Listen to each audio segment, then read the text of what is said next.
जय गुरु जी। संगत जी अब यहाँ पर हमें विस्पी और ऋतु बता रहे हैं कि मनुष्य जो बोता है वही काटता है। हमारा जो ईश्वर है वो बहुत ही ज़्यादा करुणा से भरा हुआ और दया से भरा हुआ, प्रेम से भरा हुआ है।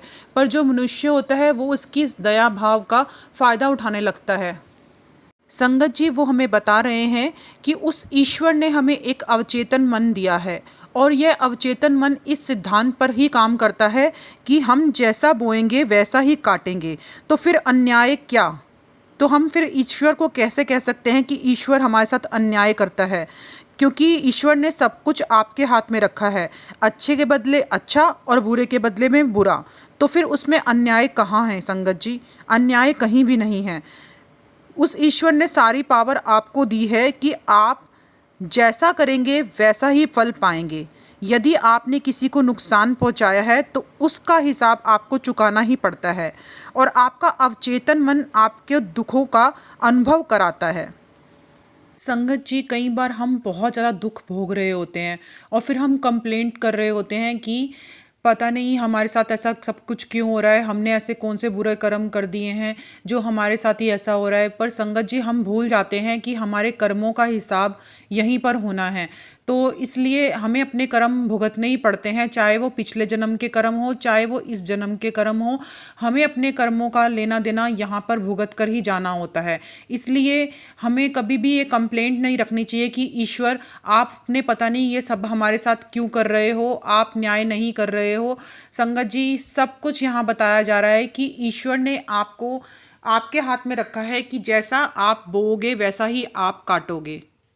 संगत जी अब वो हमें बता रहे हैं कि जब मनुष्य का संपर्क जीवात्मा जगत से होता है तो वो बहुत सारे सवाल पूछने लगता है और वो जीवात्मा जगत के बारे में बता रहे हैं कि उनको कुछ घटनाओं के बारे में भविष्य की पता होता है, पर सभी भविष्य के बारे में पूरी तरह से उनको भी पूरी तरीके से जानकारी नहीं होती। पर जिन जिन चीज़ों के बारे में उनको जानकारी भी होती है उसके लिए उनको पहले परमिशन लेनी होती है उस्तर आत्माओं से कि वो कुछ बताएं कि नहीं बताएं।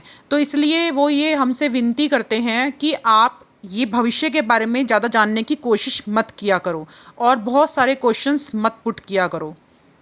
संगत जी अब वो बता रहे हैं कि जीवात्मा जगत में हम अपने भविष्य में घटित होने वाली बहुत सारी बातों के बारे में जान सकते हैं, क्योंकि वहाँ पर हमें ग्रोथ करनी होती है और हमें उच्च स्तर पर पहुँचना होता है। तो ईश्वर से हम कह सकते हैं कि हमें दोबारा पृथ्वी पर भेजो और हम पुण्य जन्म लेने के लिए ईश्वर को प्रार्थना कर सकते हैं। क्योंकि यहाँ पर अगर हम पुण्य जन्म लेते हैं तो फिर हम अपनी ग्रोथ करने के लिए तैयार होते हैं। हम अपना जो मदर है वो खुद चूज़ करते हैं कि हमारी माँ कौन बनेगी। पर संगत जी यहाँ पे वो ये भी बता रहे हैं कि माँ का ब्याह यानी माँ की शादी किससे होगी इसके बारे में कुछ पता नहीं होता कुछ, इसलिए जो फादर है वो खुद डिसाइड हो जाते हैं। पर कई बार वो कहते हैं कि कई बार हम अपने आप भी अपने फादर को चूज़ कर सकते हैं। संगत जी वो बता रहे हैं कि हम प्राय ये चूज़ करते हैं, जनरली ऐसा चूज़ करते हैं कि हमारी माँ बहुत ज़्यादा प्यारी हो, बहुत ज़्यादा लविंग हो। पर संगत जी ये वो भी बता रहे हैं कि कई बार हम खुद चूज़ करके आते हैं अपने आप को जो ऐसे अनुभव कराने के लिए कि हमें अपने कर्मों का फल भोगना है। उसके लिए अपनी ग्रोथ के लिए हम ऐसी माँ चूज़ करके आते हैं जो बहुत ज़्यादा बुरी और दुष्ट आत्मा होती है। बार हम माँ के रूप में ऐसी आत्मा चूज़ करके लाते हैं जिसके कारण हमें बहुत ज़्यादा कष्ट हो और कष्टों से भरा हुआ हमारा बचपन हो, ताकि हम अच्छे व्यक्ति बनकर अच्छी ग्रोथ कर सकें।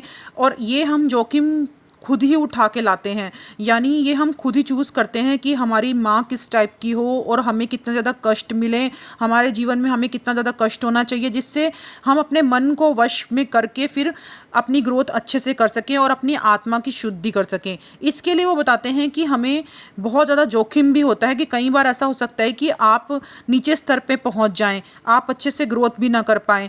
पर अगर ये ग्रोथ आपने कर ली तो आपको उच्च स्तर पर आप 100% पहुंच जाएंगे। जी अब हमारे सबके मन में एक सवाल आ रहा होगा कि इसके लिए क्या कोई दूसरा मार्ग नहीं है, दूसरा रास्ता नहीं है कि हम इस लक्ष्य तक किसी और दूसरे रास्ते के थ्रू पहुंच सकें। तो संगत जी वो बता रहे हैं कि इसके लिए जो आत्माएं हैं उच्चतर लोकों में वो ये तय कर सकती है कि हमें दोबारा जन्म नहीं लेना है। पर अगर वो ये तय कर लेती हैं तो उनकी जो ग्रोथ होती है वो बहुत ही ज़्यादा धीमी होती है।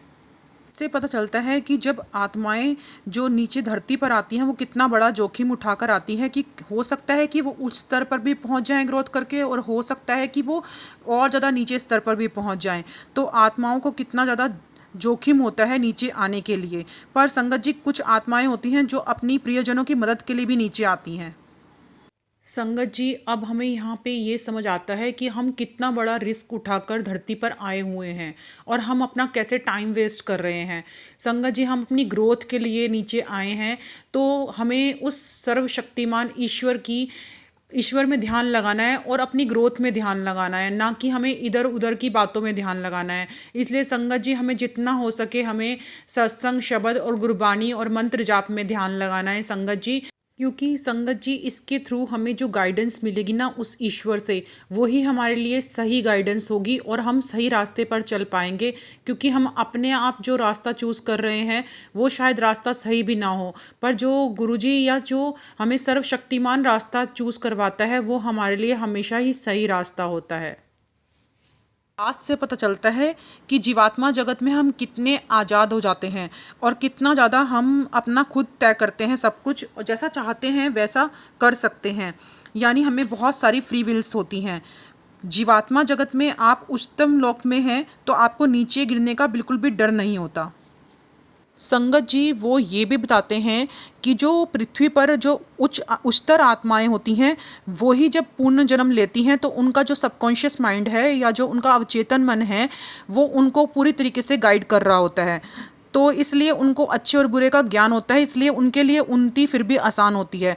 पर अगर जो नॉर्मल निम्नतम स्तर की आत्माएं होती हैं, तो अगर वो धरती पर आती हैं तो फिर उनका सबकॉन्शियस माइंड पूरी तरीके से एक्टिव नहीं होता, या उनको बहुत कम गाइडेंस मिल रही होती है, या पूरी तरीके से गाइडेंस उनको नहीं मिल रही होती। तो इसी कारण जब वो धरती पर आते हैं तो उनको कुछ नहीं पता होता कि क्या अच्छा है क्या बुरा है।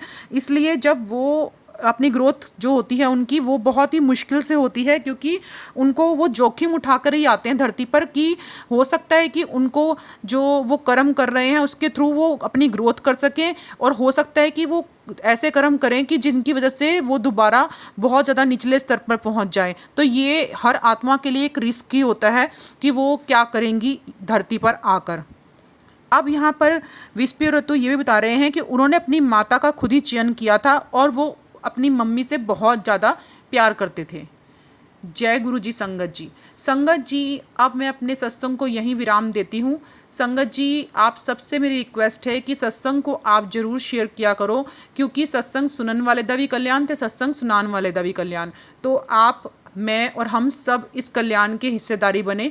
जय गुरु जी संगत जी। संगत जी, अब मैं आप सबसे बताना चाहती हूँ कि हमें ये गाइडेंस कहाँ से मिल रही है, ये जानने के लिए आप डे 1 वाला सत्संग जरूर सुने, और उसका लिंक मैं डिस्क्रिप्शन बॉक्स में ही डाल दूँगी। जय गुरु जी संगत जी।